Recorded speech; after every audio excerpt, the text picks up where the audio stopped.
I'm not really sure if this is gonna be a little too late for me to upload this video, but I wanted to go through my 2025 reading tracker to see if I can pick one book every month that is my favorite. At the end of this video, you're gonna have 12 book recommendations from all of the books that I read in 2025. So it's gonna be a win-win.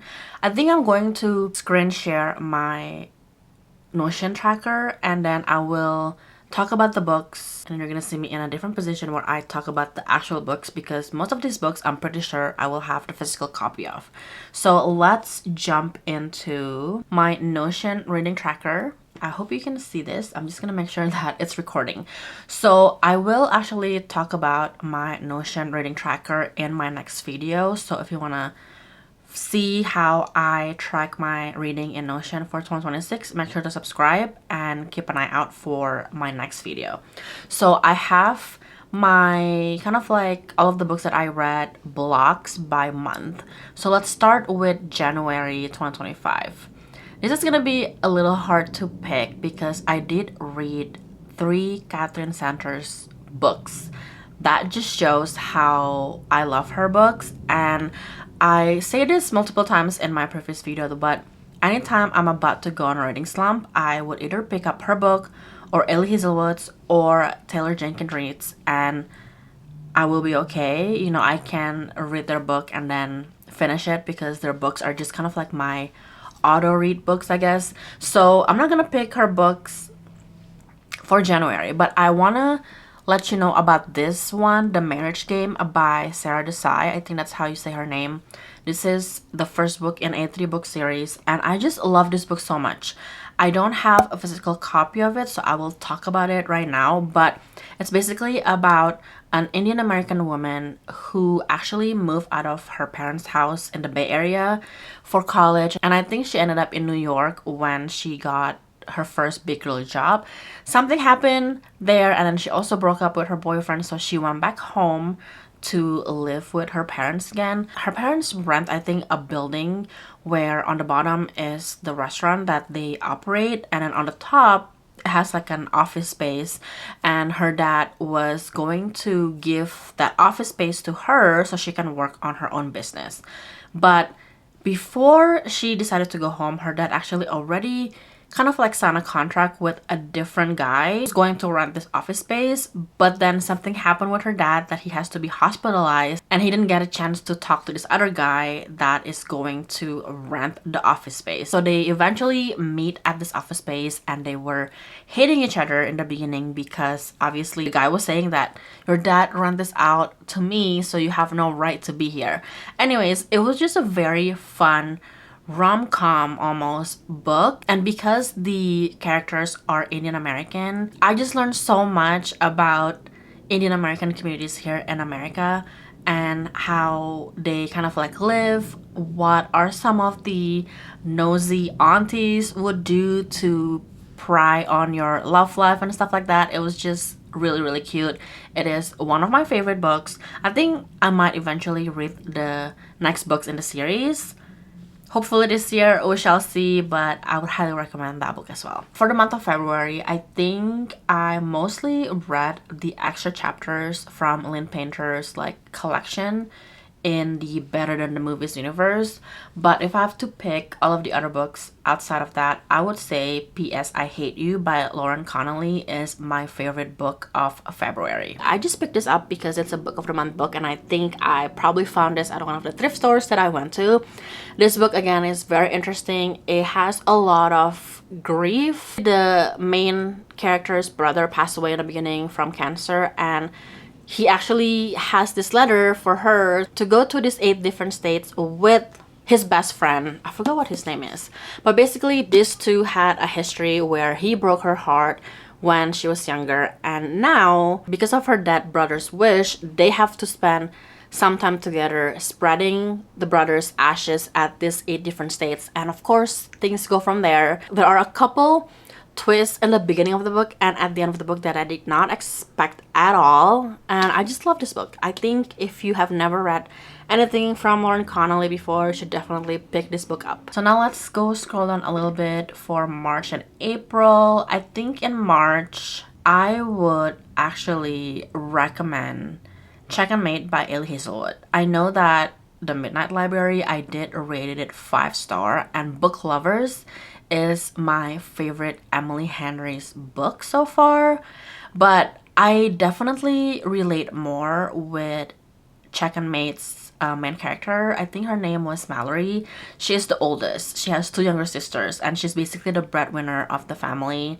And I just love that book. And I know that I say I was going to wait until I go on my seat and talk about the book and I can hold it physically, but yeah, Check and Mate is one of my favorite Ailey Hazelwood's books. Check and Mate by Ailey Hazelwood was the first Ailey Hazelwood's book that I've ever read, I believe. And I just love this book so much because the main character, Mallory, is the oldest sister. She has two younger sisters and she is the breadwinner of the family. Their mom was sick and I think her dad passed away, and I just relate so much with the feel of being responsible to take care of your family when no one is able to, being like the parent of your sisters. I just relate to that so much. I also just like the style of Ailey Hazelwood's writing. I remember after I read this book at about 10%, I was so convinced that I want to get my own chess set and learn how to play chess. I do know what the movements are for each of the little player or thing on the chess like board, but I'm not really super good at it where I would be able to win like a game. April, I think I read quite a lot of great books. I definitely remember How I Love Save the Date by Alison Raskin. I also love The Kiss Countdown by Ada Easton. I think she is one of my favorite comfort author to read. I still have to read the second book kind of in this universe. But if I have to choose, I would say it's a tie between Julie Chen is Dead and Salty Spice and a Little Bit Nice by Cynthia Timothy. So either of these books, if you pick it up, I think you would love it. This one is Salty Spice and a Little Bit Nice by Cynthia Timothy. This is one of my favorite romance books of 2025. She is actually a debut author and she is Chinese Indonesian who is based in Australia, which is actually kind of cool.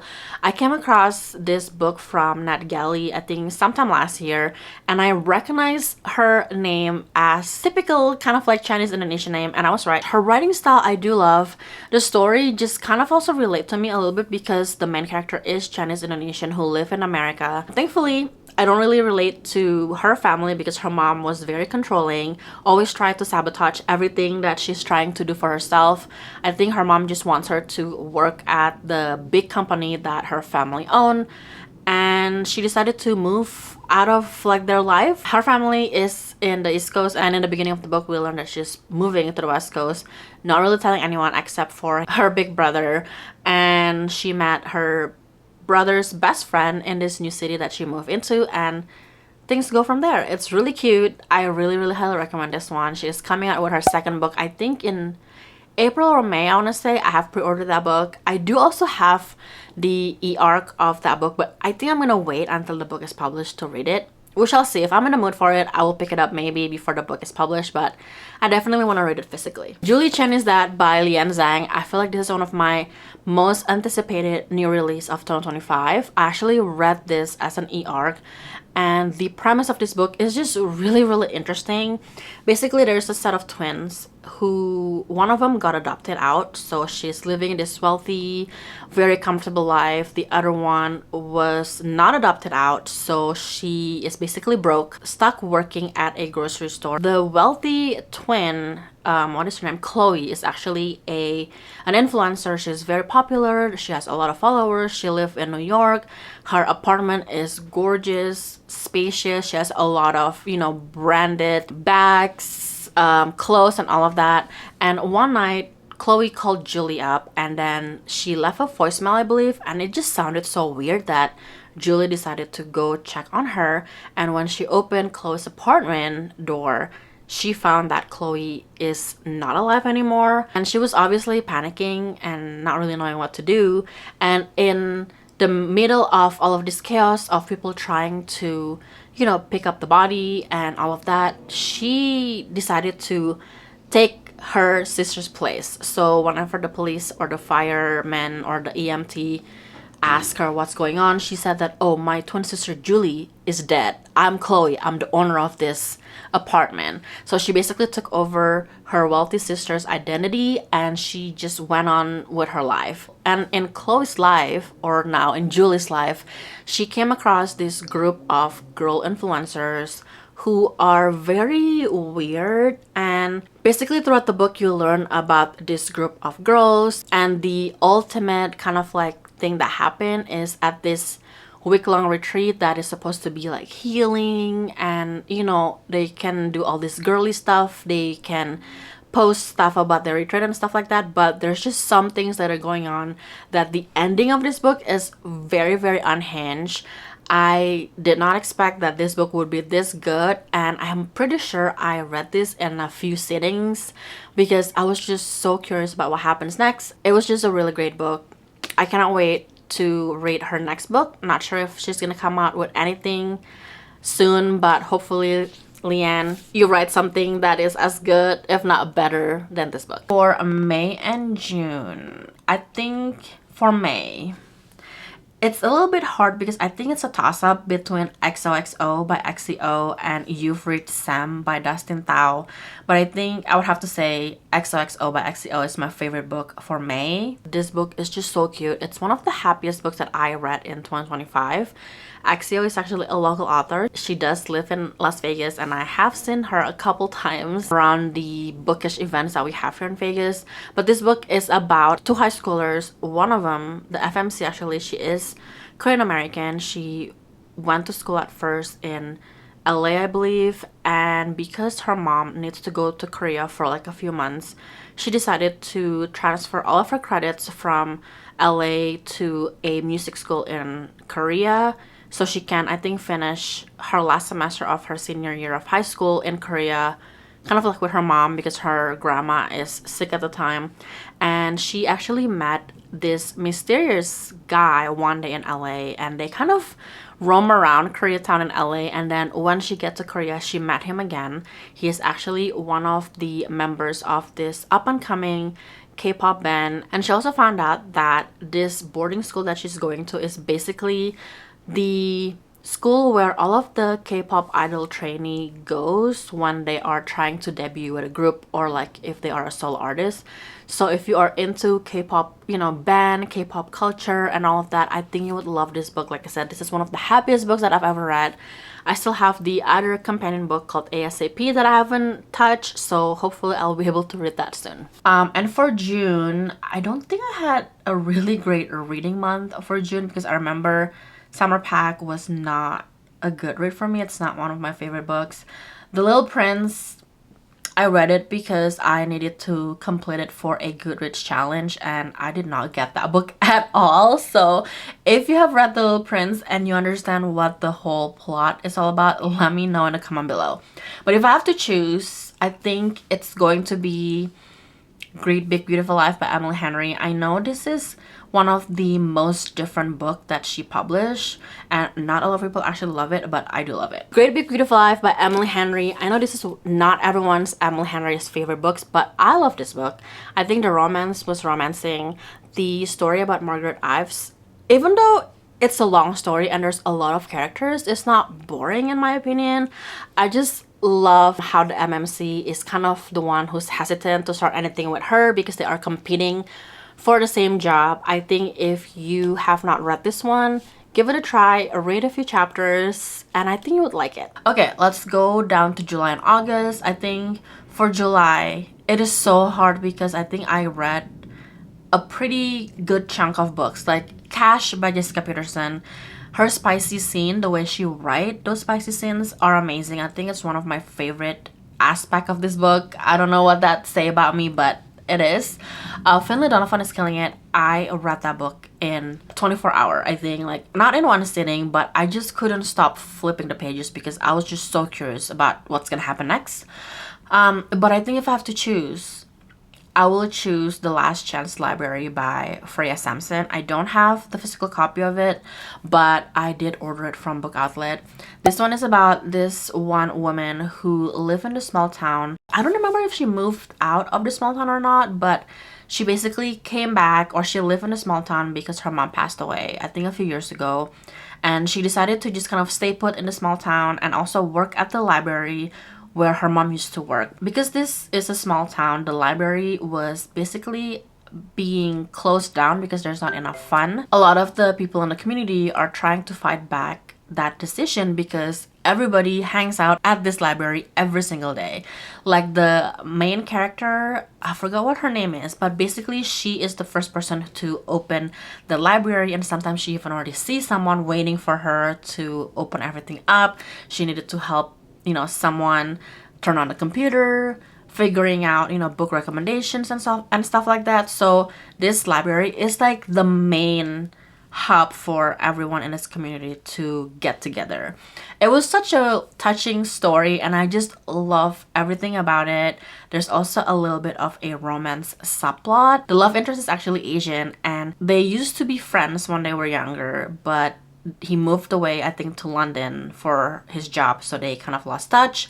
But he has to come back to help his dad kind of recover from a surgery, so they usually see each other and give each other's book recommendations. It was just really cute. As you can see, for August, I did not read that many books. I only read 2 books. And Before I Let Go by Kennedy Ryan is my favorite in August. What can I say about this book? This is one of my favorite emotional romance books. I also just fell in love with Kennedy Ryan's writing. Her words are just so good. And I also read the second book in this series called This Could Be Us, and that book is also my favorite. This one is about a troubled married couple. Technically, they already divorced in the beginning of the book. They still need to co-parent their 2 kids. They also need to co-manage the restaurant that they own, so they still basically see each other every single day. And then from there, they're kind of rethinking their decision to get a divorce in the first place, if that is actually the right move for them and their life and also their kids' lives. There are a couple of traumatic events that happen that basically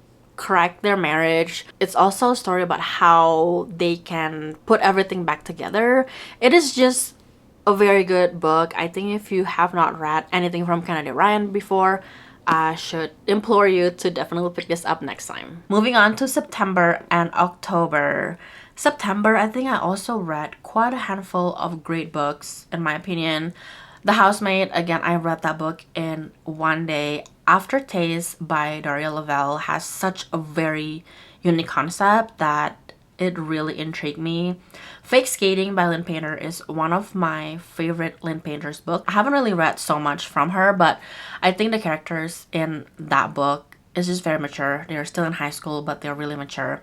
And Summer Romance is probably one of my Annabelle Monaghan's favorite book because I just love the FMC and MMC together. It's a reverse age gap romance, which I usually don't like, but it just works on this one.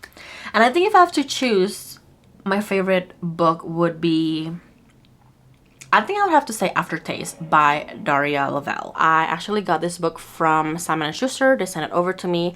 This one has one of the most interesting premise ever, I think, and I cannot wait for her next book as well. This is about a guy who can actually taste like a spirit's favorite food or drinks, and if he created that like taste in a form of like food or drinks, the spirit will actually appear. And he is trying to make this type of thing a business where he can connect the loved one who is still living with the loved one who have passed away. But the one thing that he doesn't know is that he's kind of messing some things up and making the living and the dead world kind of unbalanced. There's also a subplot romance in this one where the girl is also very interesting. Like, she has experience of kind of like in a limbo between life and death to actually find someone in the dead world, I guess. And it was just very interesting. The ending of this is also very unexpected, and that is why I love this book so much. If you have heard of this book and if you're on the verge of whether or not you should pick it up, I would highly recommend it because I love this book. And again, I cannot wait for what she will be publishing next. So for October, I was really trying to read paranormal romance book, but a lot of them that I kind of picked up, I'm not really a fan of, so I think I only read a handful.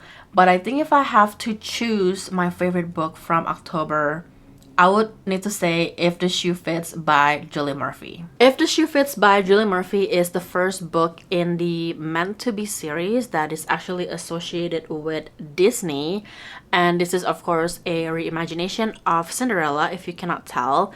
This book really took a different perspective than the movie that we love, the original Cinderella movie from Disney. I think one of the things that I feel like the movie obviously didn't really talk about is the grief that Cinderella, or Cindy in this case, experienced because she lost both of her parents at such a young age. There is a lot of accomplishments that she was able to accomplish in her life, and she really has no one to share it with, aka like blood related family. The stepsisters and the stepmom is still in this book, but it is totally a different like light. But I just love this book so much. I cannot wait to read the rest of the book in the series. I'm hoping that it will give me a different perspective from the Disney movies that we all loved and have watched when we were little. Moving on to November and December. For November, I think I know what I'm gonna give you. It's a toss-up between The Bright Test by Helen Huang. This is one of my, I think it's probably my top one favorite book of 2025. This is just a really great book. And the other one that I think I would highly recommend is What Moves the Dead by T.K. Fisher. I would highly recommend actually reading the audiobook or listening to the audiobook because the narrator of this book is just amazing. Like, their voices is just the perfect vibe for this eerie like environment that the book is set to. And I think it's a reimagination of one of Edgar Allan Poe's work. I forgot what it's called, but I will leave it on the screen here. It was my probably first horror books that I've ever read that is truly horror, and it wasn't that bad. Like, I'm a scaredy cat, but I actually love this book. All right, last but not least, December. I think I read quite a handful of great books as well. I would say The Rom-Comers is, again, one of my favorite Catherine Center books. I just love her book and her writing style. If It Makes You Happy, I finally read it in December. It was like the fall book of 2025. But I think if I would have to choose, oh my gosh, this is gonna be hard. I would say If It Makes You Happy, I think, by Julie Olivia. This was like the fall book of 2025. I feel like everyone and their moms were reading this book in like September, October month of last year, and I was able to read this in December. I really, really enjoy the writing style, and I must say that I knocked off 1 star because this book really is a bit long in my opinion for a romance book. But the thing is, it's not boring. There's always things that are happening, events that are happening between the two main characters that I actually do love. And I just love this book so much because I keep flipping the pages wanting to know what is gonna happen next.